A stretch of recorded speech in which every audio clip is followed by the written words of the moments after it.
World War III is imminent. Ito yung sigurado na mangyayari. Possible ignition spot. Asia. Yung North Korea versus South Korea, tagal na yan. Konting sundot lang yan, magkakatuluyan yan. South China Sea, wala tayong kalaban-laban. Parang David and Goliath. Pero hanggang kailan?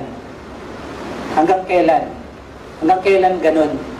At hanggang kailan papayag ang Amerika na yung South China Sea o West Philippine Sea, angkinin na lang na angkinin.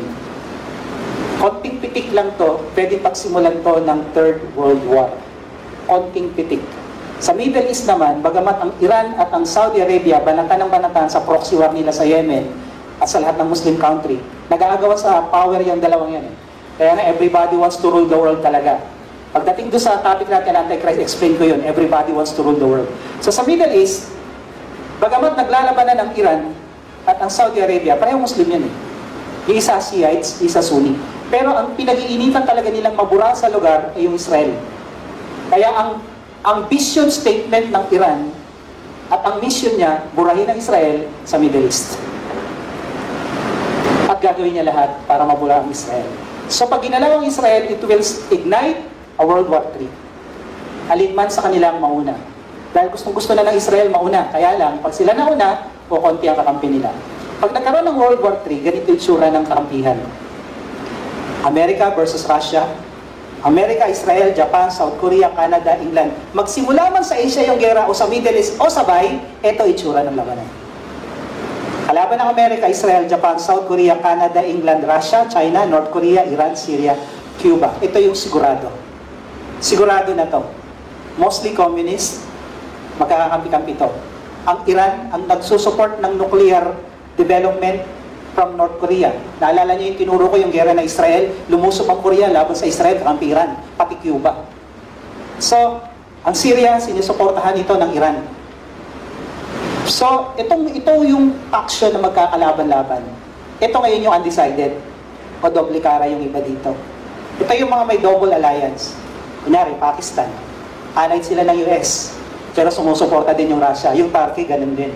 Allied ng US, may nuclear ang US sa kanila. Ang nuclear kasi ng US, hindi lang nasa US soil. May mga submarine, may mga aeroplano yan, may mga bomber yan na nakakalat sa iba't ibang bansa na allied nila. Na pag tumira ka ng nuclear dito at matagal yung nuclear galing US makarating, meron diyang malapit sa'yo. Na isang pindot lang, ilang minuto makakarating sa syudad. So kasama yung Turkey doon sa Pakistan.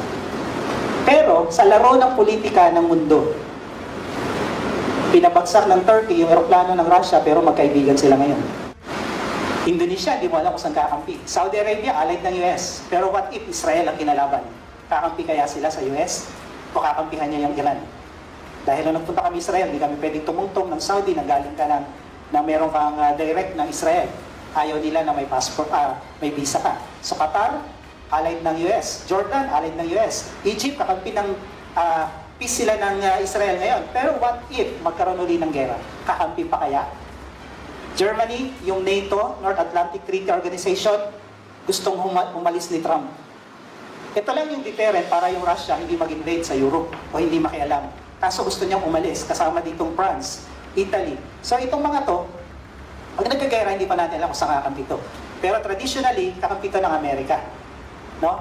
Yung India, hindi yan allied ng US. Kasi allied ng US, Pakistan. Pero sa nangyayari ngayon na kinuha nila si Osama Bin Laden, hinayaang tumira sa Pakistan.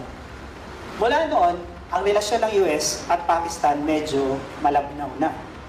Tapos ang China, kinakalaban ng India, na ang China hindi rin gusto ng US. So maraming pwedeng magpalit-palit dito ng role sa gerang to. So, ito yung Third World War.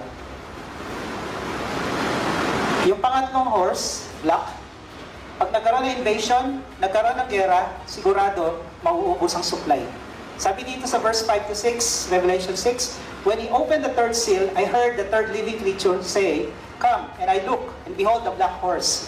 And its rider had a pair of scales in his hand, and I heard what seems to be a voice in the midst of the four living creatures, saying, a quart of wheat for a denarius, and 3 quarts of barley for a denarius, and do not harm the oil and the wine. Itong 4 na kabayo, mula nung tumakbo, hindi po ito napapagod at hindi po ito tumitigil. Hanggang ngayon, tumatakbo itong 4 na kabayo. Pag may nanako, magkakaroon ng gera, magkakaroon ng pagtaas ng bilihin at kakulangan ng supply, magkakaroon ng paggutom, magkakaroon ng pandemic, dahil yung mga hindi nalilibing, pwedeng pagmula ng sakit, o yung mga nuclear weapon nila, o yung mga biological warfare, tuloy-tuloy lang po ito kwentong ito. Kaya, until now, these 4 horsemen never stop running around the world, ever since. And each one always followed the other one. Pag may sumakop, may gera. Pag may gera, may tagirap. Pag may tagirap, may tagutom, mamamatay yung mga tao. So itong 4 na kabayo, they never stop running. Kung saan pumunta yung puti, nandun din yung pula.